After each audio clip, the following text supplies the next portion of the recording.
I think that is what every soldier wants. मैं सोचता हूँ कि यही है जो हर एक सिपाही चाहता है।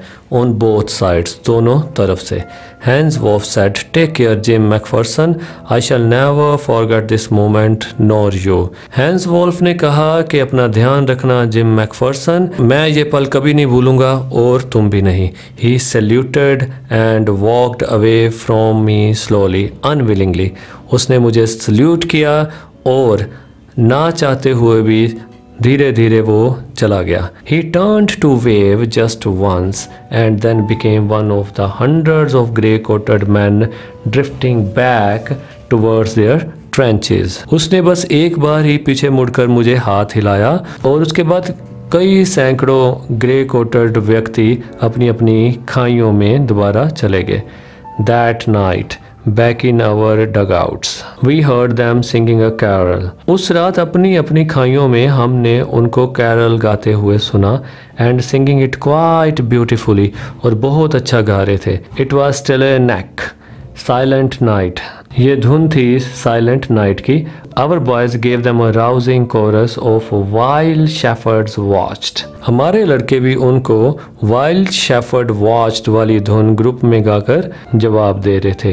We exchanged carols for a while and then we all fell silent. कुछ देर तक हमने कैरल्स एक दूसरे से एक्सचेंज की और फिर शांत हो गए। We had had our time of peace and goodwill, a time I will treasure as long as I live. हमारे पास ये शांति वाला और गुडविल वाला एक बहुत अच्छा टाइम था जिसको मैं हमेशा जब तक जिंदा हूँ संभाल कर रखूँगा। Dearest Connie, by Christmas time next year this war will be nothing but a distant and terrible memory. कि डियरेस्ट कॉनी, अगले साल क्रिसमस पर यह युद्ध और किसी तरह भी याद नहीं रखा जाएगा, बस एक बीती हुई और भयानक याद की तरह इसको देखा जाएगा। I know from all that happened today how much both आर्मीज long for piece. जो आज घटित हुआ उसके आधार पे मैं जानता हूँ कि दोनों आर्मीज कैसे इच्छा कर रही हैं कि शांति होनी चाहिए। We shall be together again soon, I am sure of it. हम दोबारा फिर इकट्ठे होंगे, मुझे ये पक्का पता है। Your loving gym. Now the third part.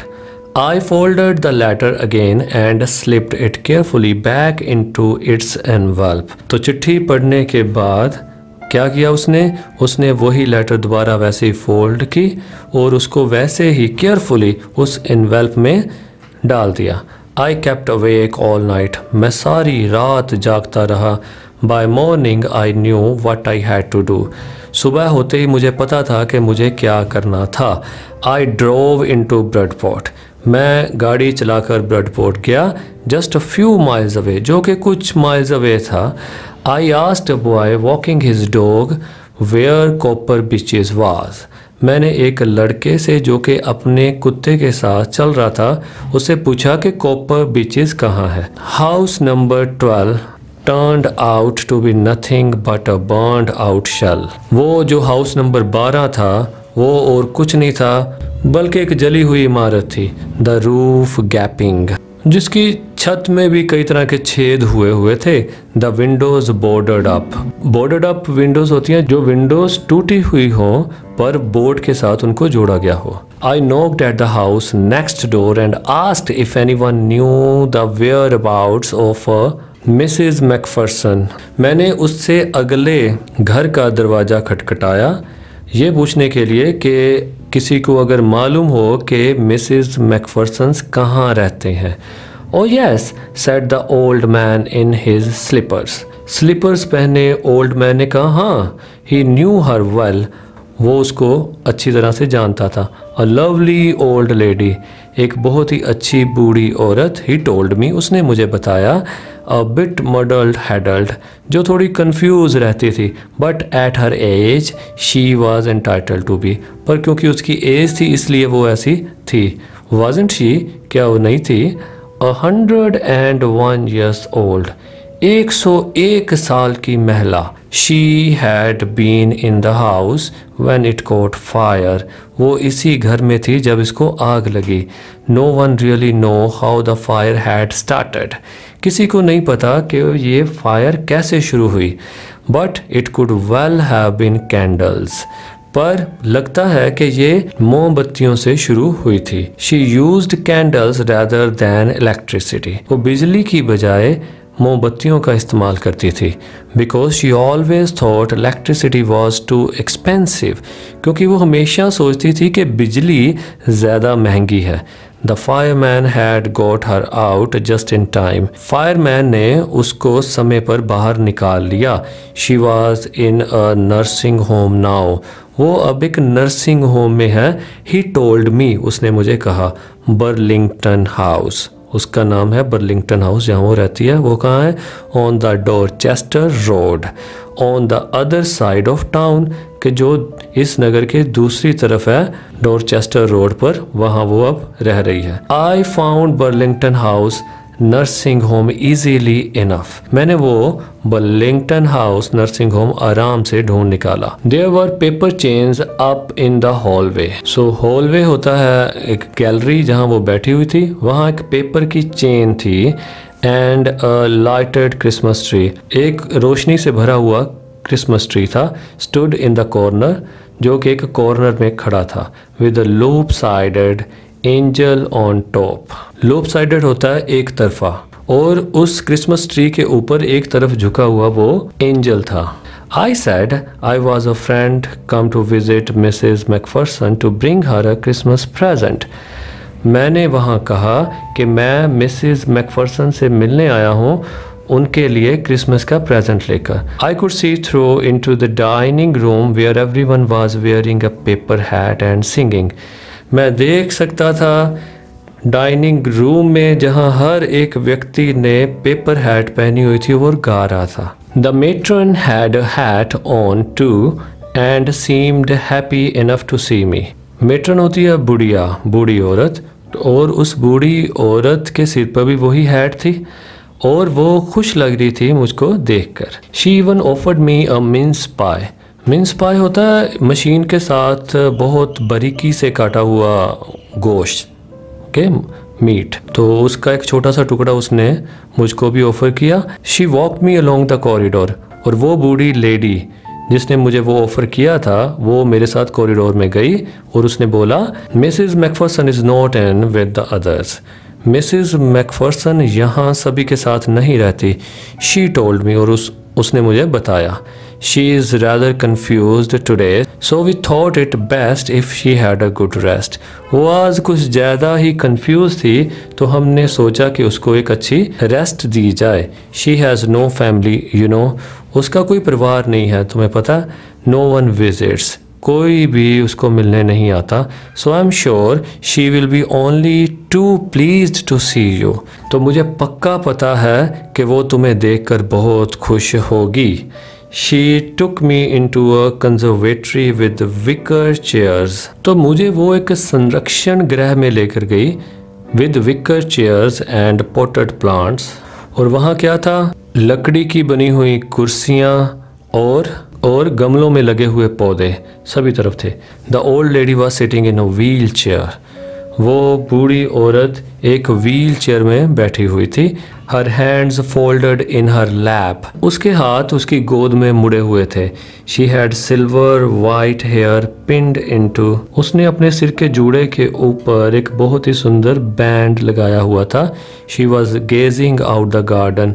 वो बाग में देख रही थी। हेलो, आई सेड, मैंने कहा हेलो। शी टर्न्ड, वो मुड़ी, and looked up at me vacantly, और उसने बुझी हुई आंखों से मेरी तरफ देखा। हैप्पी क्रिसमस कोनी, मैंने कहा happy Christmas. I went on, और मैं बोलता गया, आई फाउंड दिस, मुझे ये मिला है। आई थिंक इट्स यूअर्स, ये मुझे लगता है तुम्हारा है।